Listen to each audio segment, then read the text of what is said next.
Yo, what's up guys? It's Noah here, and in today's video, we're going to be breaking down the NBA slate on Draftkings and Yahoo for Thursday, May the 13th. We got a 9-game Thursday slate. As always guys, we're going to go game by game. We're going to talk about each team on this 9-game slate. I'll give you my early thoughts, what does stand out to me looking at this slate on Wednesday night. So before we get started with the breakdown, as always, I would appreciate it if you would click that like button down below. If you are new to the channel here, be sure to click that subscribe button as well, and also hit the notification bell so that way you do get notified every time I upload. You also do get notified every time I live stream. Once again, I will be live this afternoon around 4:30 Eastern time. If you guys do want to come and hang out, I'll be breaking down the slate once again with you guys, answering all your questions, talking through everything. As always, if any news comes out during the day that changes things, I'll be sure to touch on that in the live stream, kind of just give you my updated thoughts on the slate. So tune into the live stream Thursday afternoon if you're able to. Hit the like button, guys. Hit the subscribe button. Also, check out my Patreon exclusive content, link down below in the description.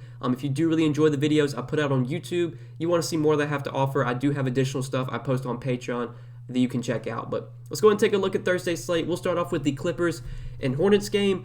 So this one, right out of the gate, not a game I really have much interest in. On the Clippers side, they're basically fully healthy. Only news is really that, Ibaka remains out.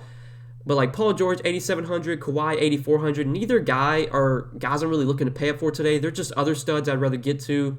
We'll talk about some of the studs I like today. Kawhi and PG, at this point, it's tough to tell how many minutes they're going to be playing on a nightly basis. I think they still do have something to play for. I think they can still move up or down in the standings if they win or lose games. So, maybe they get their full minutes, but I don't think I'm going to go to either guy today. I know game log isn't everything, but you look at the game log for both PG and Kawhi, it's not pretty. These guys have not really been doing much at all lately. They've just kind of been mediocre at best. Like I said, I don't want to look at game log because game log isn't everything. We know Kawhi and PG both have upside, but on today's slate, I don't think I'm really going to be playing any Clippers. Just nobody stands out at their price point. And on the Hornets side, it's kind of the same thing. Nobody on Charlotte really catches my eye. LaMelo always has upside in tournaments. He's going to be 1% owned on this slate, so if you want to play LaMelo for low ownership, go ahead, but I don't like much here. This is overall a game I just don't have much interest in. I think we can go ahead and talk about the next game. So this is one I have a lot more interest in. We got Milwaukee and Indiana. Now on the Milwaukee side, when this team is fully healthy, I really don't play anyone outside of Giannis. I think that's once again going to be the case today. If I'm playing anybody on the Bucks, it's going to be Giannis. But Giannis is another guy I'm kind of worried about minutes. Last 4 games he's played 32 minutes or less. Last game against Orlando, I think, was competitive somewhat till the end. He only played 32 minutes. He has been involved in some blowouts lately, but Milwaukee's kind of getting ready for the playoffs. They're not going to be pushing their starters massive minutes. My best guess is we only get 30, 32 minutes from Giannis here. And sure, Giannis can put up 60, 70 DraftKings points in 30 minutes, but I'd rather play Jokic, who we know we're getting big minutes out of. I'd rather play Sabonis on the other side of this game, who we know is going to play nearly 40 minutes if it's a close game. So Giannis is just tough to roster right now. We just don't exactly know how many minutes he's going to play, if he's going to be getting his full 35, 36 minutes. I don't think he's going to. I think they're going to keep, limiting him to around 30 minutes as they get ready for the playoffs. So sure, you could play Giannis. He has upside, obviously, but overall, I don't think I'm going to be playing any Bucks today. If I was going to play anyone on Milwaukee, it would be Giannis. But overall, my interest in this game is coming on the Pacers side. Now, with Indiana, we already know that Brogdon's going to be out again. Miles Turner remains out. Sumner, Lamb are both out as well. Aaron Holiday's questionable, so this is a pretty short-handed team. Without Brogdon, without Turner, we basically know where the production's coming from. It's Sabonis, it's Karis LeVert. Sabonis just been so good lately, man. Last 5 or 6 games. Look at the game log: 75, 74. Had that game against Sacramento. He was disappointing then, but 55, 74, 72, 59 last game. He's nearly triple-doubling almost every night. You look at the 16 points, 15 rebounds, 13 assists. He was 1 assist shy of a triple-double against Cleveland. He was 2 rebounds, 1 assist shy of a triple-double against Atlanta, 2 assists shy of a triple-double against Sacramento. He's contributing in all categories right now. You're getting points, rebounds, and assists from Sabonis. The dude just has massive upside. He stuffs the stat sheet. 10,700, it feels like a lot to pay for him, but Sabonis has just been so good. The minutes are through the roof right now. He's playing nearly 40 minutes a game. He's one of my favorite studs. He's a guy that I've been playing a lot lately, and I think I'm going to be right back on him today. This is a game that I expect to be high scoring. I expect it to stay close. I really like Sabonis on this slate. He's one of my favorite studs overall. I do like him on Yahoo as well. $50. I don't know what his ownership's going to look like, given that Giannis is closely priced to Sabonis, but give me Sabonis over Giannis today. He's my favorite stud right now. And then Karis LeVert, I think LeVert more of a tournament option. I don't know if he's someone I'm going to be going to like in my one lineup today, where Sabonis is definitely in consideration for me, in my one lineup. But LeVert, I think more of a tournament play. He's someone I would want in my player pool if I was playing multiple lineups, but don't know if I can get there with just one lineup. 8,900 kind of feels priced appropriately for LeVert. This is another guy that has massive upside, can put up 60-plus DK points any night. He's also going to play a ton of minutes. He's played at least 40 minutes in 3 of their last 4 games. You could definitely play LeVert today. I have no problems with him either. I just, I prefer Sabonis between the two. And then, guys like T.J. McConnell, I think are more of tournament plays. The minutes on McConnell haven't been as high as I would like. He's only been playing around 26, 28 minutes. We're not getting 30, 32 minutes from McConnell right now, which makes him a little bit tougher to roster at 5,500. And then these like cheap guys, I don't think I'm going to really be going to on this slate. I have a feeling we're going to get better value, as the day goes on. Keelan Martin's been playing really well off the bench. The minutes are going to be tough to predict for him. He's a productive player when he gets minutes. Last 2 games, he's played 25 and 19 minutes. Maybe if Aaron Holiday's out again, that would be one less body in the rotation. You could maybe go to Keelan Martin, but most of my interest from the Pacers is coming with the top 2 guys, Sabonis and LeVert, and obviously Sabonis, the guy I had the most interest in. So that does it for this game. Moving on to the next one, we got Orlando and Atlanta. So on Orlando today, we need to keep an eye on the status of Mo Bamba. This is kind of important news. Mo Bamba is currently questionable. If he were to be ruled out, that would definitely give a boost to Wendell Carter Jr. Wendell Carter did start last game, played 31 minutes, had 31 DK points. If Bamba were to sit, I'd feel pretty good that we get 30 to 32 minutes from Wendell Carter. Does that make him like a top play today? No, but he would definitely be a viable option. If Wendell Carter's in though, if Mo Bamba is in, I'm not playing Mo Bamba at that price. I'm not playing Wendell Carter at his price. I'm probably not playing any Orlando guys if Mo Bamba's in. There's just not much here. This is a team that's just, they're playing a ton of guys right now. They keep just bringing dudes off the street. They have Dante Hall now. They have Sedarius Thornwell.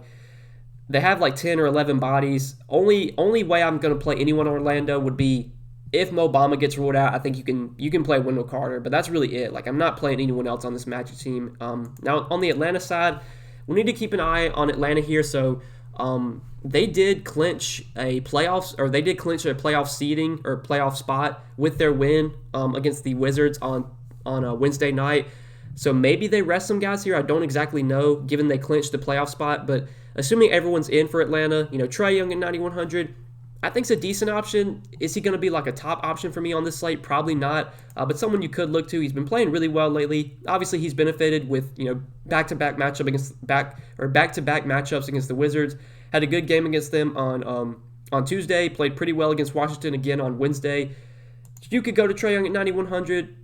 But I don't see a ton from this Atlanta team. Unless guys start getting ruled out because of the back-to-back, then maybe I'll start getting on some Hawks. But outside of Trae Young, there really isn't much here that stands out to me on Atlanta. Like I said, though, Atlanta, they clinched a playoff spot with their win on Wednesday, so they might rest some guys now that they've clinched the playoff spot. We'll just have to keep an eye on that.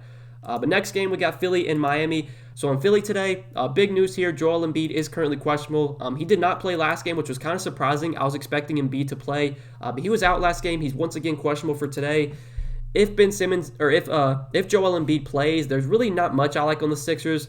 I just don't see much I really want to go to on this team. I'm not going to play Simmons or Harris if Embiid's in. But if Embiid gets ruled out, then I think we can definitely look to Ben Simmons. We can look to Tobias Harris. Dwight Howard I liked a lot last slate with Ben Simmons out. He came off the bench, only played 21 minutes.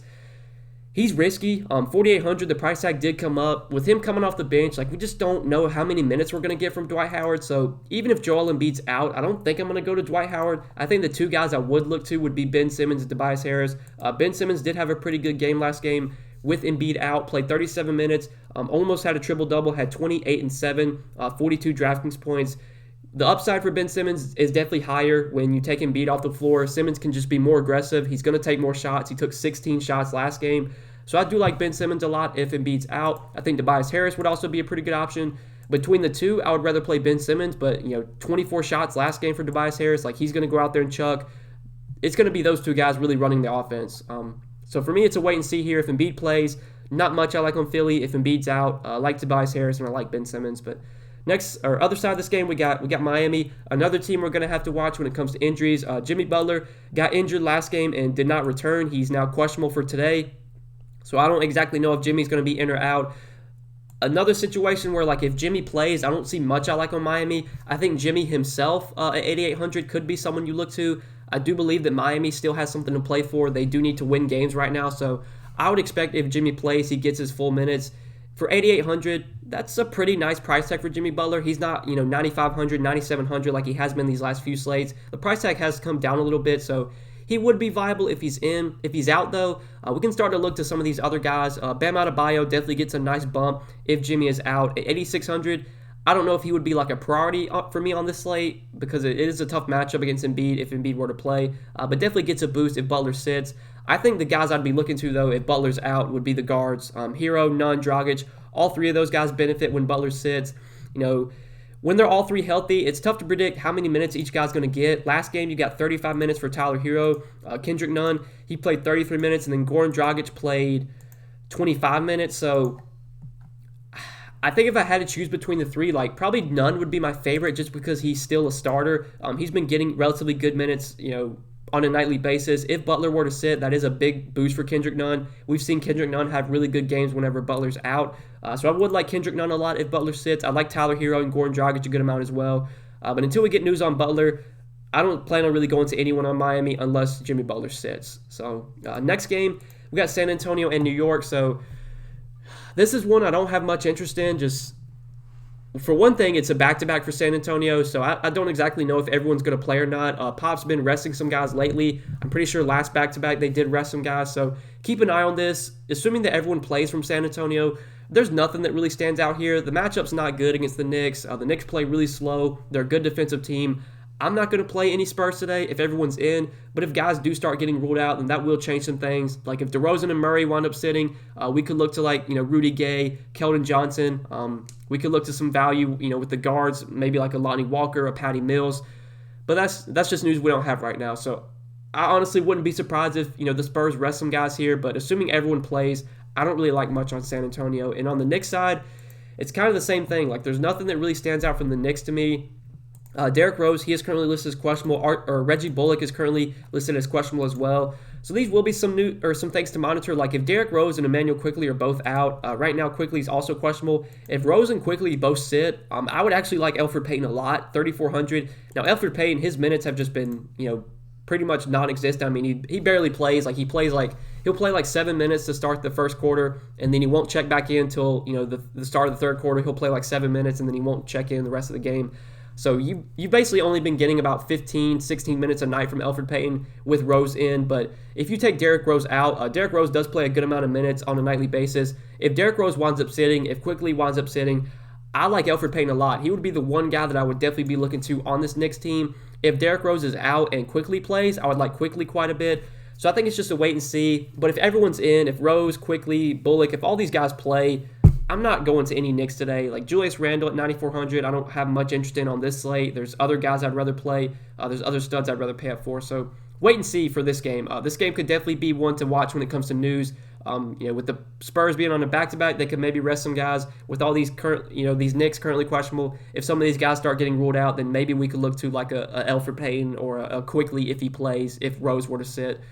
But yeah, I think we can go ahead and move on to the next game. So next one we got Sacramento and Memphis. On Sacramento today, obviously they're another team dealing with injuries right now. Fox, Halliburton both remain out. I feel pretty positive, Fox is going to be done for the season. Doesn't seem like he's going to play again. I mean, I think after this game they only have 2 more games. I'm pretty sure they've already been eliminated from the playoffs. I don't think they have a chance to make the playoffs. So yeah, I doubt Fox plays. Halliburton we already know is going to be done for the season.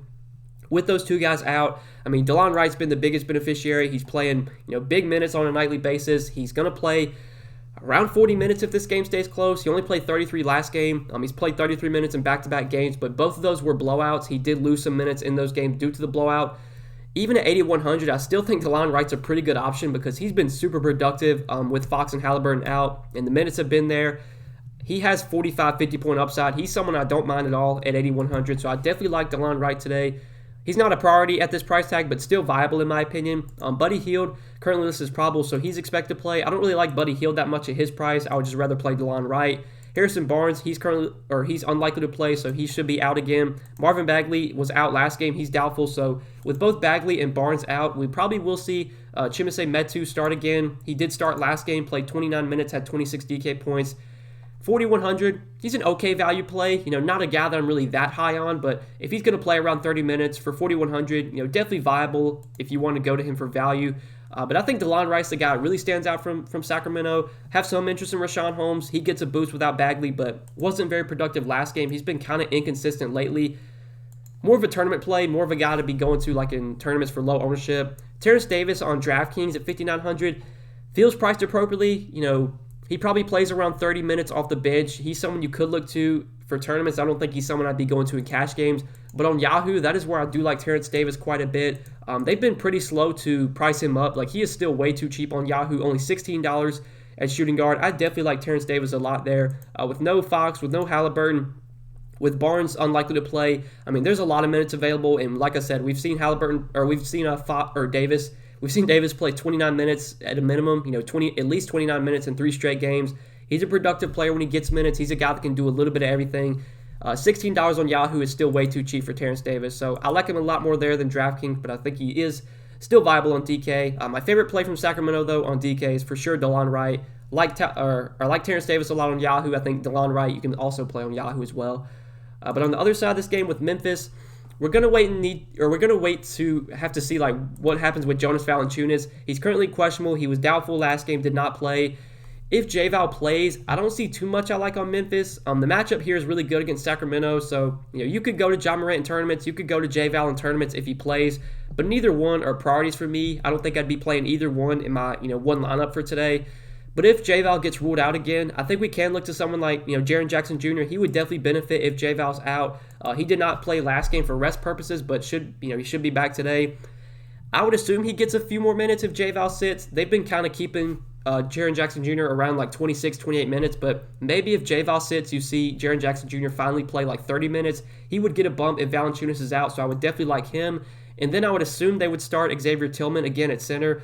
Xavier Tillman did start at center last game with J-Val out. Played 23 minutes in a blowout, had 23 DK points. He's still cheap at 4,200. He would definitely be someone worth considering if J-Val sits again. And you could also go to Brandon Clark too. But I think with Triple J back, that definitely hurts Brandon Clark. He only played 19 minutes last game, which was super weird. He was super productive, had 34 DK points in that time. I would rather play Tillman just because I think Tillman plays more minutes. But yeah, I think Tillman and Triple J would be the two guys I would look to if J-Val sits. If J-Val plays, there's really not much I like on Memphis in terms of core options. I think Morant and J-Val could be tournament plays, but nothing more than that for me. So next game we'll talk about, we got Toronto and Chicago. So Toronto's the big team to discuss for today. Right now they only have 8 active players. No Siakam, no Van Vliet, no Lowry, no OG Anunoby. Chris Boucher is also out. Aaron Baines, Rodney Hood, Paul Watson, they remain out as well. So that does leave, if I'm seeing this correctly, that leaves Toronto with 8 available players. So 8-man rotation for the Raptors here. It's hard to not like a lot of these guys. When you only have 8 bodies, like, dudes are just going to have to play big minutes. I expect we get 30-plus minutes from Kim Birch, Gary Trent, Malachi Flynn. Yuta Watanabe probably plays 30-plus minutes as well. And then you probably get around 30 minutes from DeAndre Bembry or Stanley Johnson, one of those two. And then you should get like 25 minutes from Jalen Harris off the bench. Gillespie should play around 20 to 25 minutes. Like I said, Bembry, Johnson should both get at least like mid-20s minutes. There's just so many minutes to go around. They only have 8 bodies. So we'll start off with, we'll kind of talk about everybody. Kim Birch is 6,300. I don't love him on this slate. He's probably like my least favorite Raptor just because I think he is priced appropriately. He really hasn't been that productive either over these last few games. Now we know that Kim Birch can be productive when he's on the floor, but at 6,300, I don't love him at his price tag. Now Gary Trent, he burned me last slate. I was pretty high on Gary Trent. He got the opportunity. He took 16 shots, but he shot terribly. 18% from the field, 14% from 3, literally couldn't make a bucket. That's the risk you take with rostering Gary Trent. He's super scoring dependent. He's not going to do much when it comes to peripherals. He's not really going to get rebounds or assists. He's going to need to knock down his shots. But with all these guys out for Toronto, the usage, the opportunity is going to be there for Gary Trent. He's took at least 16 shots in 3 straight games. He's going to shoot the ball 15 to 20 times. It's just a matter of if he is making his shots or not. If he doesn't, he's going to put up a bad game. If he does knock down his shots, you definitely have a ceiling there for Gary Trent. So more of a tournament play, but someone I do like at 6K. I do have interest in, even though he burned me last slate. Malachi Flynn, though, I like a lot. 5,700 on DK. Still affordable on Yahoo. He's still very cheap over there as well for $15. He was another guy that I was very high on last slate. Didn't have the best game. Only had 28 DK points in 29 minutes, but again, you only have 8 bodies available today. We got 29 minutes from Flynn last game. My best guess is we get a few more minutes from him today, given the Raptors have one less available player. We're probably going to get like 32, 33 minutes from Malachi Flynn. He's been a fantasy point per minute player with Van Vliet, Lowry, Siakam, with all these guys off the floor. I do like Malachi Flynn a lot at 5,700. Then DeAndre Bembry, we'll have to wait and see what the starting lineup is, but if DeAndre Bembry starts, I would like him a good amount for value. If he comes off the bench, makes him a bit riskier, but still viable, just given how thin this Toronto team is. Utah Watanabe is probably one of my favorite values. I am assuming that he starts. He did play 21 minutes off the bench last game, had 17 DK points.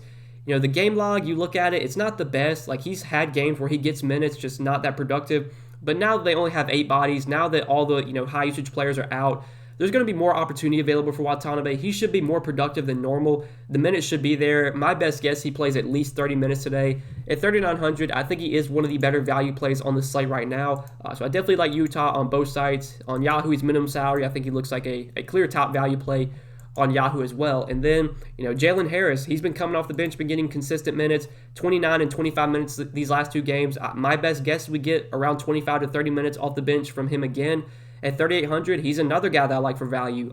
He's been relatively productive these last few games when he's been on the floor. He's someone that will take shots. He will kind of do a little bit of everything, get you a few rebounds, get you a few assists. 3,800, he's another guy that I'm going to be looking to, and I think, you could definitely play multiple Raptors today. I think playing 3 to 4 Raptors, at least right now, is totally fine. Until we get, if we get more value, then maybe, maybe you don't play 4 Raptors, but I think playing 3, 4 Raptors is fine right now. Stanley Johnson, he's probably one of the value guys I'm not as high on, just because we've seen Stanley Johnson, like, even when he plays big minutes, he's not that productive. But if he starts, I would feel a little bit better about him for 3,700. And then Freddie Gillespie, he's kind of been the backup center lately, but they've been playing him alongside Keem Birch as well.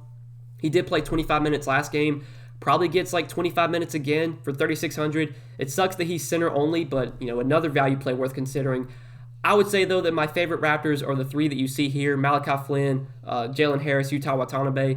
But all these guys we've talked about are viable. Gary Trent, I think, is probably my 4th favorite. Bembry's probably my 5th favorite. And then, Stanley Johnson, Gillespie, Birch are also viable. But Flynn, Watanabe, Harris, Trent, those are probably like my 4 favorite Raptors for today. The guys I like the most. But when you have an 8-man rotation like this, really everyone is in play just because these guys are going to have to get the minutes just because they don't have any other bodies. So a lot to like on Toronto. Now on the Chicago side, not as much to like here.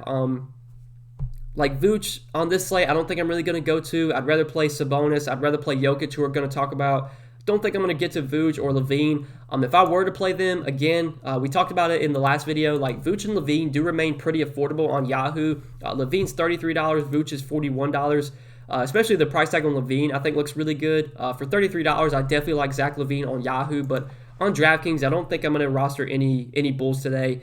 Maybe you could go to Thad Young if Daniel Tice is out, but even with Tice out these last few games, like Thad Young really hasn't been getting as many minutes as we would like, hasn't been super productive. It's really just Levine on Yahoo, and that's probably it for me from Chicago. So next game, Denver and Minnesota. On Denver today, there's a good amount I like here. First off at the top, Nikola Jokic, 11K. He's one of my favorite studs on this slate, along with Domantas Sabonis. If I can play Sabonis and Jokic together, that's something I'm definitely going to be looking to do. So at 11K on DraftKings, at $53 on Yahoo, Jokic looks like a top option today. I mean, Jokic is someone that I've been basically playing all season. We know the minutes are going to be there. He's played 33, 37, 35 minutes these last few games. If this game stays close, I think we do get around 34 to 36 minutes from Jokic. The matchup's good against Minnesota. We know Minnesota, they do play fast. They're not really that good defensively. Towns has never really been like an elite defender. Like, this is a matchup that Jokic can have plenty of success in. So I do like Jokic a lot today. Denver, I believe, does still have something to play for, so we should still see, big minutes for Jokic, for MPJ. Outside of Jokic, though, Jokic, I think, is a core option from Denver, but the rest of these guys are just secondary plays. Like MPJ at 8,600, I think, is more of a tournament option, not someone I'd be playing in cash games or in my one lineup. With Monte Morris back, if he plays today, I don't really want to go to Campazzo. Aaron Gordon's just been so bad lately. I mean, he did have a good game last game finally, but he's tough to roster at this point, even at 5,100. Austin Rivers, he remained in the starting lineup, played 31 minutes, but I think, his minutes, his production are going to take a little bit of a hit now that Monte Morris is back, assuming that Morris plays. So for me, I think the guy that really stands out is Jokic, and then the rest of these Denver guys are more of secondary plays. Jokic, I think, is the core option from Denver. Now, on the Minnesota side, not as much I really like here. Karl Anthony Towns, someone you can always pay up for, but on this slate, I'd rather play Jokic, I'd rather play Sabonis. There's other studs I'd rather get to over Towns. Probably my favorite play from Minnesota would be D'Angelo Russell. With D'Angelo Russell starting now, he is someone that I definitely have interest in. These last two games, he has lost minutes due to blowout in both games. Only played 30 minutes against Orlando, 30 minutes against Detroit. But most nights, we should get around 33, 34 minutes from Russell if it's a close game. He's still been very productive these last two, 47 and 46 DK points. We know Russell is a high-usage player, a guy that will be productive when he's on the floor. He can score, he can get assists. For 7,800, he does still feel a little bit too cheap. So Russell, I think, is my favorite play from Minnesota. But outside of D'Angelo Russell, I don't see too much else I like on this Timberwolves team. Towns and Anthony Edwards are okay, but Russell's the guy that I really like from Minnesota. But last game of the night, we got Portland and Phoenix. So Portland, another team on a back-to-back today. This will be something to monitor. But Portland, I'm pretty sure, is another team that they have playoffs or they have playoff seeding to play for right now. So they should be full go with all their guys. So assuming everyone is in, I don't see too much I really like from Portland. It's a bad matchup against Phoenix. It's a pace-down spot. Phoenix plays really slow. They're good defensively. You could always play Dame in tournaments. You could always play a guy like Yusuf Nurkic in tournaments, but I don't think either one are going to be, top plays for me or core options. Overall, this Portland team I don't have much interest in. And on the Phoenix side, it's really the same thing. There isn't much that stands out from Phoenix today. Again, Chris Paul, Devin Booker, guys you could go to in tournaments, but neither one look like core options for me. Chris Paul and Devin Booker are just guys I haven't played a ton this season. Rarely do you see them just completely break the slate. I mean, I know we've had some good games from Paul and we've had some good games from Booker. Booker went for 48 against Golden State, 48 against Cleveland. I know Chris Paul had a 50-point game recently, or he had 69 against Cleveland. They can do that, but the likelihood of them putting up 50 plus it just seems so minimal. I mean, rarely do you see Booker and Paul both consistently go for 50 plus, whereas there's other guards in the 8K range I think I'd rather get to over these two. We can look at some other guards. I mean, you've got let's see, DeLon Wright. I think I'd rather play DeLon Wright over those Phoenix guys. We know we're getting 38, 40 minutes from DeLon Wright. We've seen the upside that he has. He's been, a very high upside player with Fox and Halliburton out. I'd rather play DeLon Wright over Chris Paul. I'd rather play DeLon Wright over Devin Booker. Even D'Angelo Russell, I think I'd rather get to. I just haven't played these Phoenix guards much this season. I don't think I'm going to get to them today. They're okay options for tournaments. They should be low owned, I would assume, but neither one are priorities for me. Same with DeAndre Ayton, just not someone I've really played much at all this year.